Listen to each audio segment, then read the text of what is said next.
Okay, let me do a hot take on China and Hollywood, um, and sports too. It's getting ridiculous now. It seems to me that people are lining up to defend China because they have gotten some sort of misguided impression that China isn't all that bad. China is bad.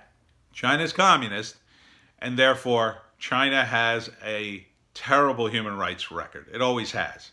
It was largely ignored over the past few decades, especially after Tiananmen Square, because the Chinese specifically made overtures to change their image and soften their image.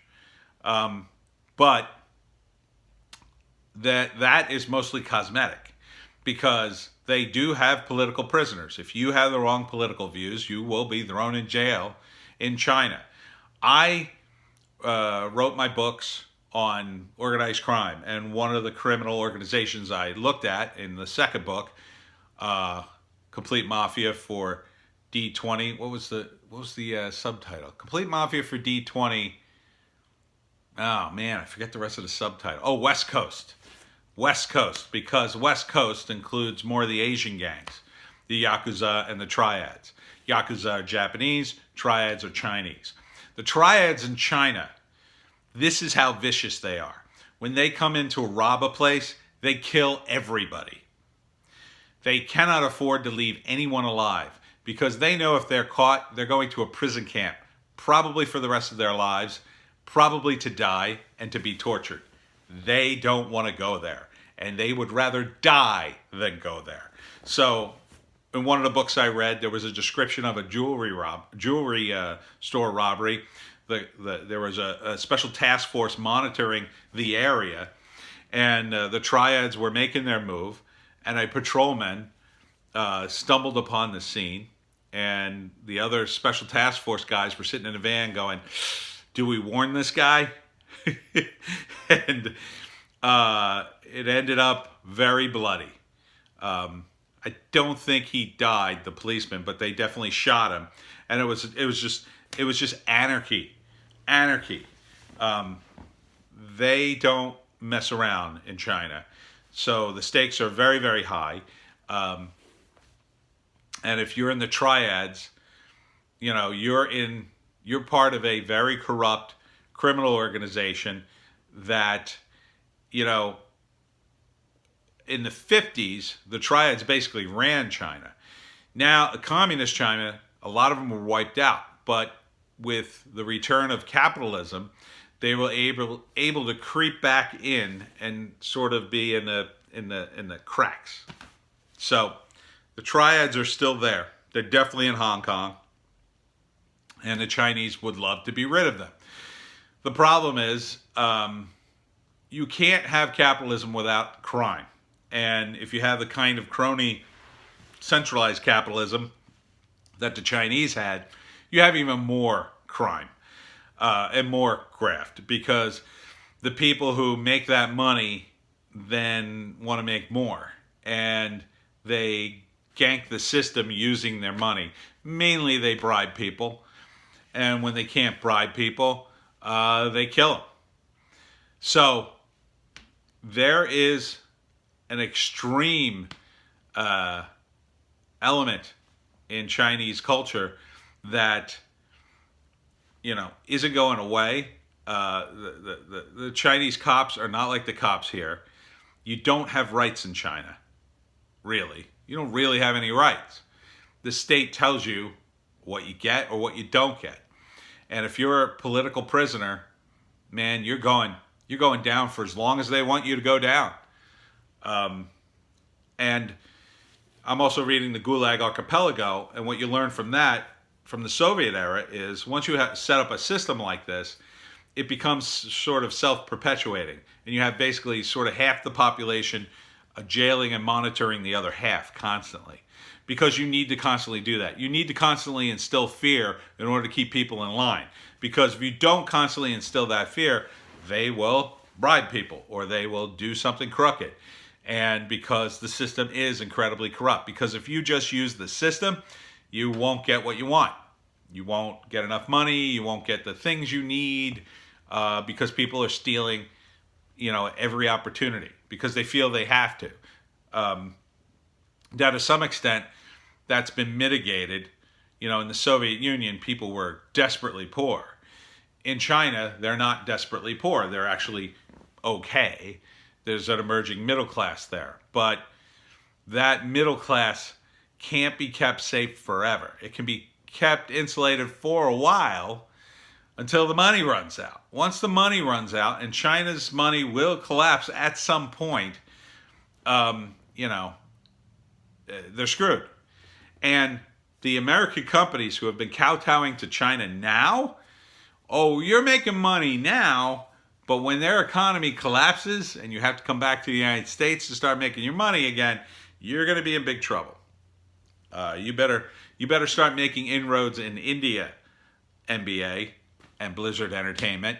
You better start making inroads there because once the Chinese economy collapses, and it is a paper tiger, we'll be lucky if the world economy doesn't collapse. We'll be lucky if a lot of things don't collapse. But, part of Trump's strategy, I believe, with this trade war is to get the United States prepared to jump ship on China, or at least get to the point where we're capable of doing it. So we wouldn't necessarily, if the Chinese finally came back with an offer, that we would necessarily say no, but we want to have a situation in which we could play other countries off of each other to get the best price. That's competition. That's how everybody gets things cheap. So, and the other problem, of course, with China is, as I said, the human rights record, but that goes into their labor. They don't pay people enough money. You have protesters here in the United States screaming about the United States and the terrible conditions here. Meanwhile, they're on iPhones and wearing Nike sneakers and, using other products that are probably made. I'm not totally saying that. I don't know for sure. Probably made with some kind of slave labor. I don't know if you'd call it slave labor, but it would definitely be very lowly paid labor. So that's not good, and the fact that we're making money in China is also buying our dollars. So there's a sort of bizarre monetary effect going on there that if the Chinese decide to dump all their U.S. dollars on the open market, the U.S. dollar would plummet, and that could cause us some serious problems. It would cause the Chinese more problems, so that's why they don't do it. But we have to be aware of that. If we push them into too big of a corner, then they don't have any choice. They would do that before they would, do anything militarily. They would lose a military strike. But, if they were going to do something economically, that could be one thing that they would do. Start releasing the dollars and watching our dollar go do. That's why Trump is so worried about currency manipulation. That's why he wants to do it. I don't think that's the answer, but I have to give some kudos to Trump for even understanding the problem and addressing it, attempting to, as complicated as it is. And you got these guys in Hollywood, they're just, as I've said in many other videos, people in Hollywood, for the most part, they're just about their money. Money. And they don't care. They don't really care. You might say, well, there's a lot of lefties out in Hollywood, and they would identify with the Chinese communists. No, they don't care. The only thing they identify with is money, 90% of the time. There might be a handful of people who are like, yay, communism. But most of them, they're just all about their money. At the end of the day, especially when you live in the Hollywood Hills and you got a $1 million mansion and, it's a big overhead. You need money.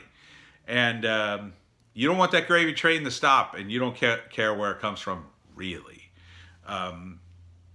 If people aren't complaining about it, hey, that's, if people complain about it, well, then you kind of got to spin it or whatever. So it's all about stuff being hidden. You know, a lot of these people, they make a lot of money in China, or from China, I should say, and it's just been quiet for a long time, and now it's back in the forefront. And you see the reaction. You see LeBron James, you know, making a statement, and it's just mind-boggling to watch somebody, you know, defend China and not defend the Hong Kong protesters. I defend the Hong Kong protesters. Good luck, guys. But, you know, it's very sad that it's come down to this. For myself, I deleted my Blizzard game. Oh, it hurt. And I'm staying away from Disney. I was staying away from Disney anyway. I don't watch the NBA. But pretty much, I try to stay away from Chinese stuff now. And I'm going to continue to do so. So hopefully, at some point, this trade war will be over. I think the Chinese will eventually buckle under and say, well, what do you want? But it's probably gonna be a while. So hopefully in the meantime we can get our goods from India or some other place, and in the meantime we should all be fine. The economy seems to be doing well, but you know, we have to kind of be consistent. You know, if you're gonna especially if you're one of these people who complains about labor, complains about, you know, money here and jobs here, you should definitely be very concerned, because the Chinese do not have great working conditions for their people or their workers, and you should definitely reconsider buying any Chinese products. And if you can, buy American, or buy, you know, for any other country other than China. I know how hard that is, but, you know, at least you got to try, right?